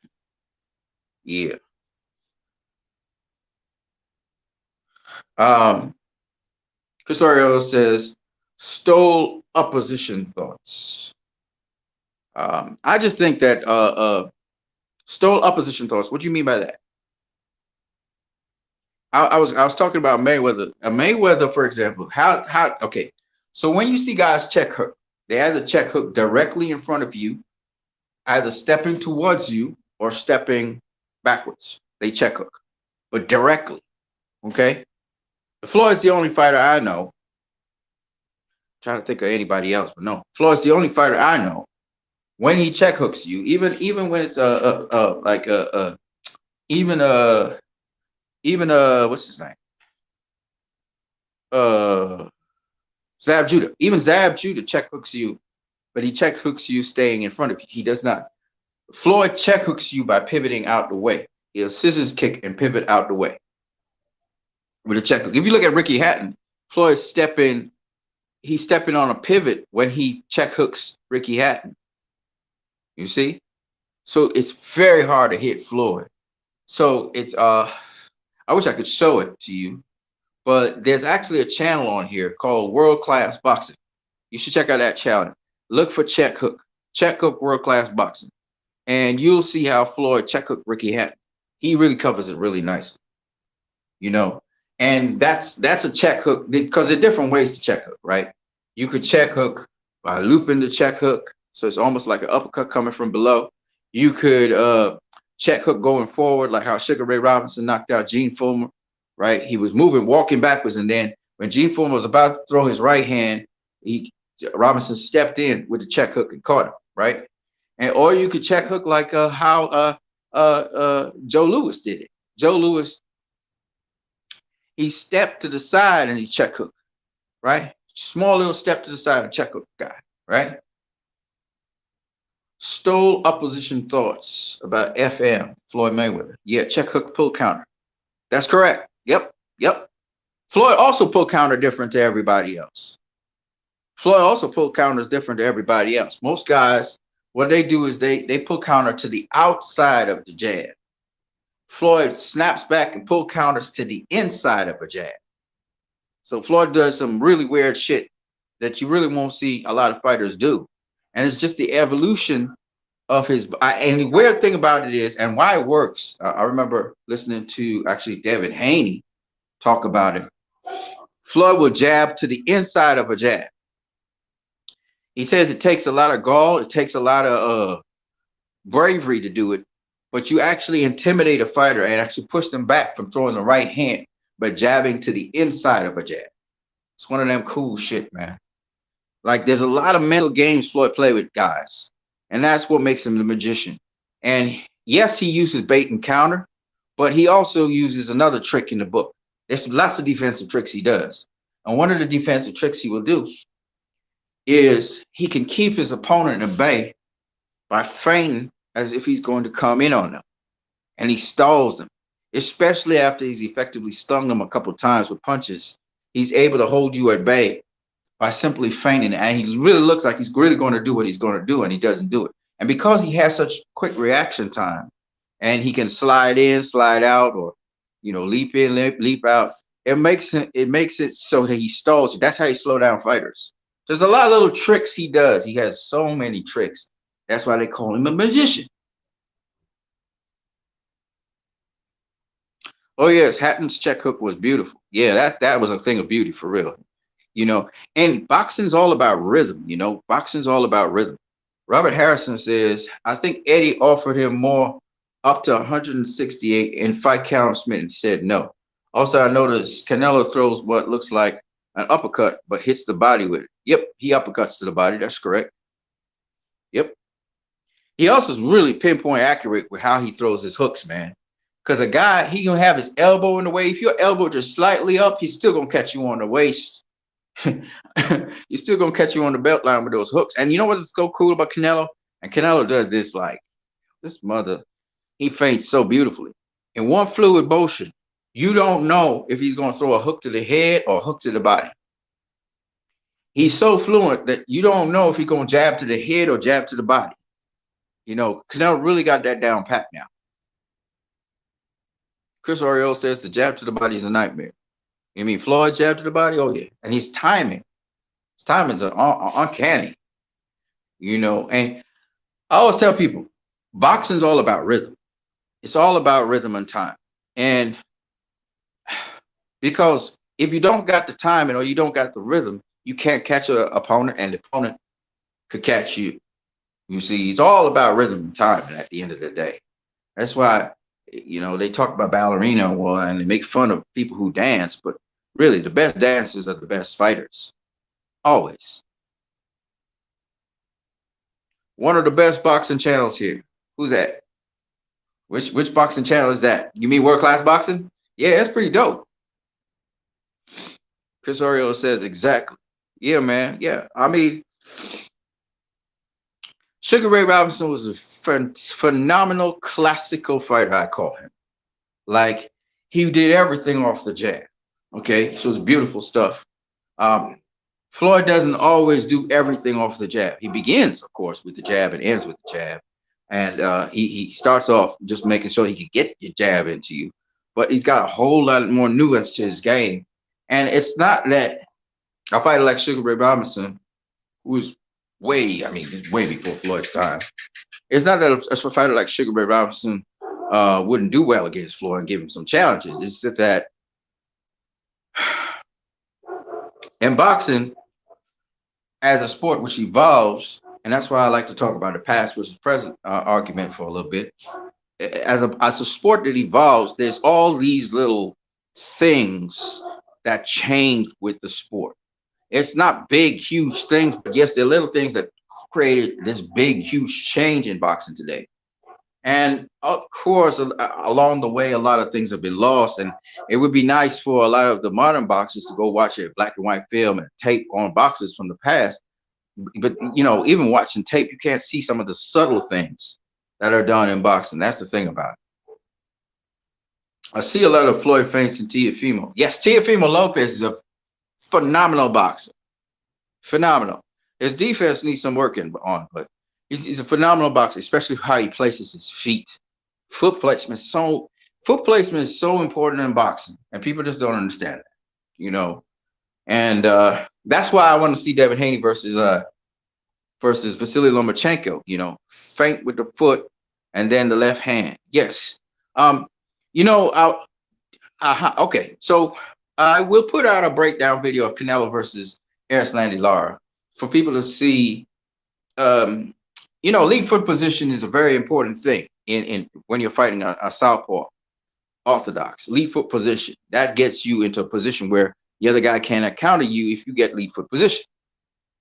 So what happens is that when you're looking at, for example, Canelo versus Erislandy Lara, particularly, I will show you guys round 4 and what transpired in that round and why that fight was kind of turned around by Canelo because of round 4. And for you to understand how important it was for him to do what he did, the first thing Canelo had to understand was, what is Erislandy Lara's rhythm? So Erislandy Lara, like most Cuban boxers, they blow through the first 3 rounds really easy and comfortable because they bring a certain style to the table that you have to get adjusted to. But I believe that Canelo mastered the adjustment in round 4. Round 4 was a pivotal round in the entire fight. And I'll break it down for you guys. I'm actually trying to put it up on YouTube. Probably in the next video I'll do. So you guys to understand how clever these boxers were inside the ring and how many different things are going on in there in a given period of time. Because boxing is a thing that's a thinking man's sport. And no matter what anybody tells you, and no matter how it appears, there's a lot of thinking going on there. And I don't mean thinking as in thinking like how I'm thinking and talking to you. Thinking is rehearsed things. Yes, it's kind of instinctive, whatever. But it's something that these tools, it's the different tools that a person chooses to do. It's kind of like me right now walking in a circle. I don't think to walk in a circle, but I know where I want to go. And it's a similar thing with boxers. They know what they want to do, and now they're executing it. You understand what I'm saying? There's a game plan, in other words. That's the conscious part. Robert Harrison says, I didn't know Jethro's dad on the Beverly Hillbillies was a heavyweight champ, Max Beard. I didn't know that Jethro's dad on the Beverly Hillbillies was heavyweight champion Max Beard. Yes, the great Max Beard, who was beaten by Joe Louis, but who was the guy that beat Sharkey. I didn't know that either. You just said that. I'm going to go back and watch that. The Beverly Hillbillies, Max Beard. Oh shoot! Yeah, he didn't do too bad. That was a comedy, right? It's all about rhythm. Yes, yeah, it's all about rhythm. That's why Cubans train dance. That's correct. That's correct. That's right. That's right. And because you got to get the flow of things. One of the reasons that make Manny Pacquiao and Aaron Pryor so difficult to hit is because of their kind of bobbin doll style. The bobblehead dolls. You know how they kind of roll. So if I hit the bobblehead doll, it kind of does like this. So it's kind of hard to hit it again. And even if I hit it again, it goes with the punch. Well, it's the same kind of things. Riding punch is kind of like that. You bounce off the ropes and you bounce back. You bounce forward and backward, and you're kind of bouncing in with the shot. You're moving with the shot. That's a rhythm. It's all about a rhythm in boxing. You can't be too stiff in boxing. You know, you have to go with the flow. And so it doesn't matter what techniques I tell you about. If you can't put it together, which means you can't get it in a flow and in a rhythm, right? Then it doesn't really matter. And it's kind of like a dance. You have to find the boxer's rhythm. Once you find the other guy's rhythm, now you can actually punch with him, right?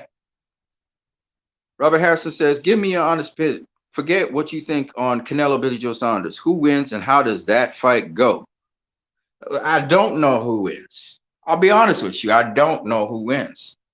That's for me right now. It's a 50-50 fight because Billy Joe Saunders is equally as sharp, as fast as Canelo is. He's got really good, quick feet. When he wants to, he's explosive. He has good angles and pivot work. He's got a good right hook because he doesn't have a left hook because he's a southpaw. So he has a right hook. He's always been dealing with southpaws. You see when he's up for it. See, it depends on what kind of Billy Joe Saunders comes to that fight. Meaning, the thing about Billy Joe Saunders that makes him iffy is his inconsistency, not only in the ring, but outside the ring. He blows up in weight between fights. He abuses his body using all kinds of junk. So that's where Billy Joe Saunders, he falls awry. It kind of reminds me of Adrian Broner in that he has a lot of potential, a lot of ability. He's getting by the skin of his teeth at times. Certain fights, you know, you could almost think the other guy was going to beat him. That's the problem with Billy Joe Saunders. He's not up for every single fight, but he can fight his ass off. He can fight his ass off. He really, I mean, he's skilled. He's very, very skilled. So this is the thing that kind of has me saying, I don't know, you know, but if he can keep it up for 12 rounds, he could get a decision. No doubt about it. No doubt about it. Talking about Billy Joe Saunders here. Got to beat Chris Eubanks Jr., David Lemieux. He beat Andy Lee, very good fighter. Andy Lee fought to a draw against Peter Quillen, right? So I'm just saying, and Peter Quillen dropped Andy Lee twice, right? And Billy Joe Saunders dropped Andy Lee. So don't tell me he don't got some pop. He got some pop, but it's the timing. See, it's not just having pop; it's the timing. How you time that pop to catch a guy when he doesn't expect it, and that's what knocks guys down. This is timing. That's why they call them knockout artists. They're artists. You know, Wilder got that timing. He know when to throw the punch and catch a guy off guard. It's not just he's a heavy puncher. It's his timing. You know. Robert Harrison says, "Yeah, I watched an old fighter of his in black and white on YouTube. Who we looking at now? Who we talking about in black and white? Sugar Ray Robinson? Jake LaMotta? Who we talking about in black and white? Him and Tyson Fury rise to the occasion like a weaker fighter. He won't take them seriously, but Canelo, he comes out like an all-star. And you do think the judges will be fair, just saying. They better be fair. Oh, Max Baer. Oh, yeah, Max Baer. Yeah, Max Baer, man. Good fighter. It was really a journey, man, but good fighter. Got the opportunity to win the heavyweight championship of the world. Didn't really win the fight. He actually said he didn't beat Sharkey, but hey, they you know, it was what it was. I think he rematched him or something, won. Then he faced Joe Louis. He didn't stay long as a champion, though. But yeah, Max Baer, man. Max Baer. Yeah, man. Oh, it's good talking with you guys. I think that's all the topics I have. Nobody's jumping on here. Nobody's jumping on here. So I'm going to leave that as it is, open-ended. Do invite other people to come see this stream. What we're going to do at the end of sometime tomorrow, probably, we'll discuss what happened with Carissa Shields versus Marie Decaire. But any thoughts you guys have on any one of these topics? We're talking about Brandon Adams versus Serhii Berhachuk. I don't know if you guys know anything about those guys. Carissa Shields versus Marie Eva Decaire. What do you guys think about that? Billy Joe Saunders. We talked about him already. Gervonta Davis versus Mario Barrios. David Benavidez versus Jamal Charlo. Would love to see that fight, by the way. Roman Gonzalez versus Juan Francisco Estrada 2. The rematch. Joseph Parker versus Derek Chisora. I think they were supposed to face each other in 2019. Didn't happen because Joseph Parker got bit by a spider or something like that. It's pretty funny. Peter Parker bitten by a radioactive spider. That's funny. Devin Haney versus Vasily Lomachenko. You guys got anything to say on that? Yeah, that's basically everything that we're going to talk about today. If you guys feel like talking more about stuff, let's talk, man. Let's chop it up. Robert Harrison says, Otto Walden will give anyone a good fight. Now I'd love to see him fight Michael Hunter. That's a good fight. But I think what might happen is Michael Hunter might end up fighting what's the guy I think Michael Hunter might be fighting. Michael Hunter may be fighting what's his get Hrgovic. He might be fighting Hrgovic. So look forward to that. You know, Robert Harrison says, peace, I'm out. All right, brother. You have a good one. So Hrgovic versus Michael Hunter. That's a good fight. That's a good matchup. You know, Hrgovic's undefeated. Michael Hunter versus Hrgovic. Michael Hunter gives everybody problems. I just wish he get better with his stamina and stuff. And he's a little sloppy, but that's a good fight as well. And like I said, Joe Joyce versus Alexander Usyk. That's a good fight as well. So we got a couple of good fights coming up over the horizon. We'll talk more about that later. I just wanted to talk about the best fighters in boxing right now, which would be Canelo, Clarissa Shields. Those are two of the best boxers in boxing right now, I think. Of course, Terrence Crawford. He's thinking of jumping up one-way class to face Jermell Charlo. And that's a good fight. Really, I really want to see Jermell Charlo go up against the Argentinian fighter. What's his name? Brian Castaño. I want to see Brian Castaño versus Jermell Charlo for the undisputed championship of the world. I think that's possible. I think that fight could happen. So I would love to see that. What do you guys think of that? Brian Castaño versus Jamal Charlo. You know what I'm saying? I think that's a goddamn good fight. Otto's a good fighter, no doubt about it. He just beat the brakes off of what's this guy's name? Dominic Brazil. He made him look stupid. Yeah. Shakur Stevenson. Yeah, Shakur Stevenson is a very good fighter. Very good fighter. He's coming along really nicely. I would love to see him against Oscar Valdez. I don't know if that will happen, you know, but I would love to see Shakur Stevenson versus anybody that's good, whether it be Tank, Shakur Stevenson, because Tank is actually fighting. He fought at 130, 135. He's going to fight at 140. So he looks like he wants to fight, you know, in 4 different divisions. That would be interesting. Yeah, Brian Castaño is a beast. He just beat what's the kid name? WBO champion. What's his name? He just beat the WBO champion, man. I ain't beat him up. I was about to stop him too in the final round, but the boy got guts and he hang in there. He's tough. But Brian Castaño is a beast. He's not lost a fight yet. In fact, I thought he beat Erislandy Lara. He's a beast. That's why I would love to see him versus Jamal Charlo. How Jermell Charlo will handle that situation. That's a good fight. And I know Brian Castaño wouldn't have a problem, you know, facing he wouldn't have a problem facing you know, Jermell Charlo. I don't think he has a problem. But Terrence Crawford is also talking about facing Patrick Teixeira. That was the guy. Patrick Teixeira fought Brian Castaño, and Castaño almost knocked him out. He beat him up really bad, though. Yeah, Shakur Stevenson. You think Shakur Stevenson beats most of the 135-pounders? Osorio says, man, Castaño's a machine. And he got boxing skill. The boy can box. He has good defense and everything. You know what I'm saying?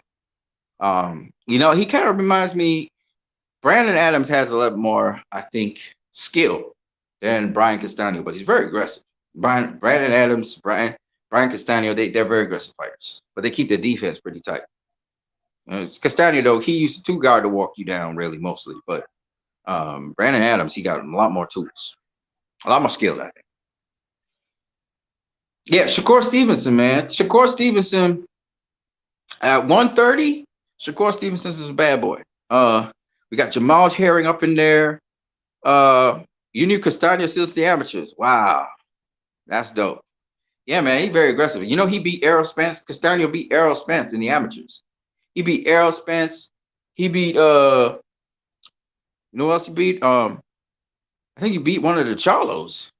Was it the Charlos? Was it him? No, that was Andrew. Andrew beat one of the Charlos. He beat Errol Spence and he beat somebody else in the amateurs. I can't remember who it was.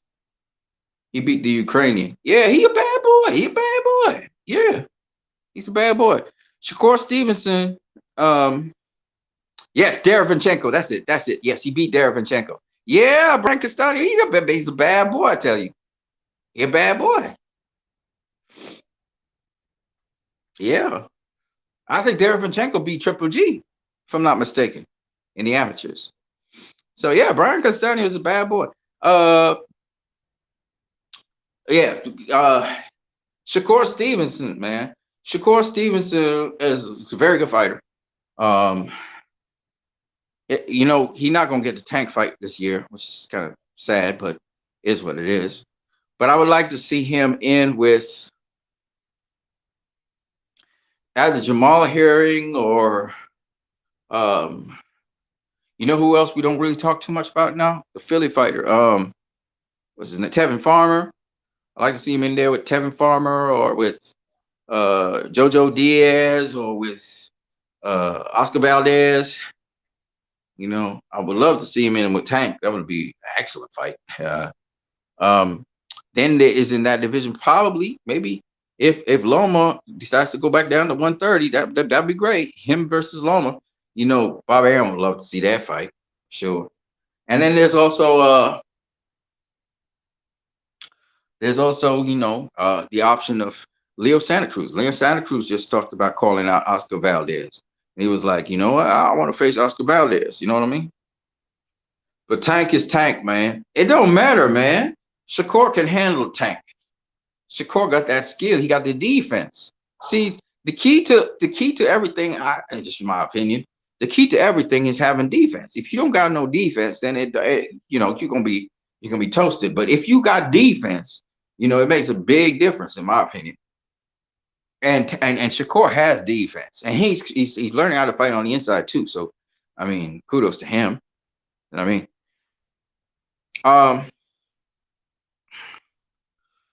But I think Shakur is special. You know, that'd be a great fight with Shakur and Tank. And then of course, you know, we got the 135 pounders, but I don't know what they're doing right now.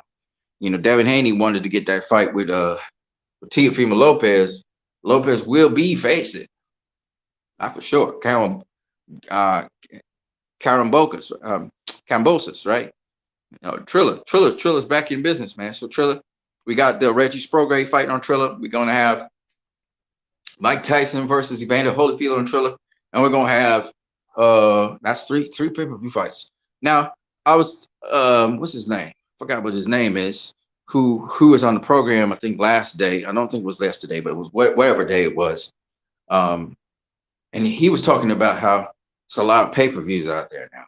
But just now, crowds will come back, so they may dial down on pay-per-view.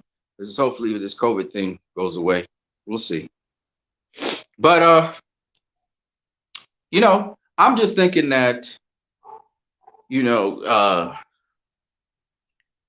there are a lot of exciting fights coming up. And I want to see some of these guys match up themselves with some of these big names. So we can have some of the big fights. And once the crowds come back, it should be great. Shakur would take back Loma to baby school. Shakur sparred Loma and everything already, so he would have some experience with Loma. Should be an interesting fight. Lomachenko versus Shakur Stevenson. You know, interesting fight. You know, it could be a replication of Derevyanchenko versus Jamal Charlo. It could be, but we'll have to see. Yeah, so those are the topics. Let's just go through them one more time before I wrap it up. Carissa Shields, she is fighting tonight. That fight will start anytime soon. I hope you guys buy the fight. Carissa Shields versus Maria Eva Decaire. It's going to make history either way. A shout out to Carissa Shields. the GOAT. In my opinion, she's the GOAT. Not everybody believes that, but that's okay. Then we got Brandon Adams versus Serhii Berhachuk. He did the upset of upsets, right? So he upsetted Berhachuk. What a fight that was. Billy Joe Saunders. We all agree here, at least on this one. He's not an easy opponent for Canelo. If Canelo makes that fight look easy, it really shows that there's levels to the sport of boxing. It really will depend on how easy Canelo makes that fight look. But obviously, we have to see how those fights will go.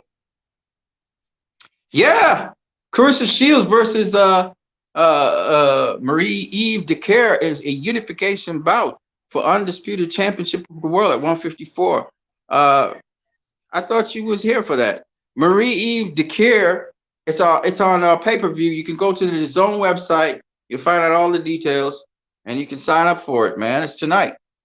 And Marie-Eve Dicaire, she's the IBF 154 super welterweight champion of the world. She's a southpaw. And you can take some glimpse and looks at her. Carissa Shields, she is the, of course, WBA, WBC, and WBO unified super welterweight champion. So, yeah, that's tonight, man. So if you can, try and get it on pay-per-view. I'm going to get out of here so I can go see that fight, by the way. You have DAZN, but you're still going to have to pay a little extra or something. So you should check it out. It might be showing on DAZN, but that doesn't necessarily mean, I don't even know if DAZN is showing it. So you should, but the details are on DAZN. So you should check it out, man. Yeah, I'm getting out of here right now, though. So just wrapping it all up. So that's a fight that's going on. We talked about Gervonta Davis versus Mario Barrios. We talked about David Benavidez versus Jamal Charlo. We talked about Roman Chocolatito Gonzalez versus Juan Francisco Estrada. We talked about Joseph Parker versus Derek Chisora. Devin Haney versus Vasily Lomachenko. We talked past versus present. Carissa Shields versus Dan Wolf. Canelo versus Thomas the Hitman Hearns. And we also talked about Floyd Mayweather versus Sugar Ray Robinson. So, guys, that's about it for our talks. I'm out of here. This is what you need. And you've been watching the stream where what you need, which is your voice and your conversation, not so much my voice, is what drives these discussions. And now I want to be able to chat with you guys live online. Yeah, sure, no problem, Chris Oriol. Good job to you too, brother. You stay well. God bless you, brother. You guys will get to come through here and chop it up live. And we can have a conversation live on here. You can actually show your face. You can say where you're from, a little bit of background. And you can also talk. We can chop it up on here. Be respectful. Mute your mic when you're not talking. And we get it popping. So that's what it is. We're going to have this a lot more often. I have no scheduled time. So it's kind of like something where I'll give you a notification and then that's it. I'm going to pop up. That's just the way how that's going to go. So I'm going to catch you guys later. Peace to you too, Chris Oriol. Peace to you. And God bless you as well. As you say, God bless me. Also, shout out to Robert Harrison, who was in here talking with us. Shout out to you, brother. You have a peaceful night as well. I'm out of here. Remember, we just talk boxing on this channel all the time, all day, every day. All right. Catch you guys later. Peace.